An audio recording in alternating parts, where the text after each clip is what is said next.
Hour of that, the roads did start to clear up. The cars and buses were moving once again. And tonight, though, that section of Congress, happy to report, is pretty much high and dry. Well, even though the temperature is above the freezing mark now and there are still some problems out there, they could get worse as we drop below zero later, or freezing rather. KXAN's Reagan Hackelman and photojournalist Chris Allen spent the day driving around, checking out some area trouble spots. They join us live from downtown to show us some of the bad areas out there. Reagan.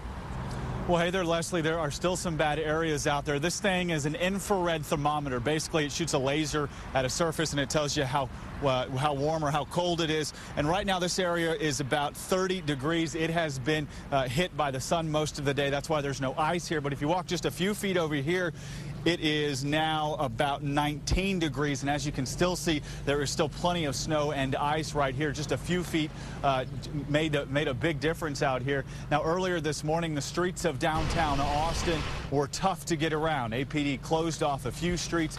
They even had to push a few drivers who got stuck. A couple of the officers we spoke with said it is tough even for them to get around, and they had chains on their back tires. Now, once it started heating up, many of the main roads became pretty easy to drive on. Mopac wasn't that bad, neither was the normally slippery 2222.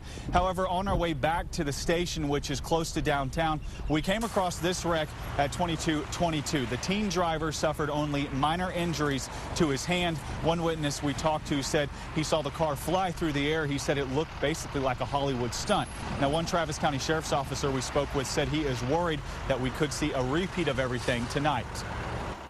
If the water doesn't evaporate and it stays on the roadways, it's going to turn into ice again tonight. We'll have this problem all over again. Now, Leslie, you also have to be really careful here in the downtown area. As you can see, there is still a lot of snow and ice on this sidewalk. In fact, about 2 minutes before this live shot, we saw a lady walking across the sidewalk. It seemed like there wasn't any ice on the ground, and she just fell flat on her face out here. So it is very dangerous out here. So just be sure you're careful walking around, and especially be careful if you decide to drive around tonight. Reporting live in downtown Austin, Reagan Hackelman, KXAN Austin News.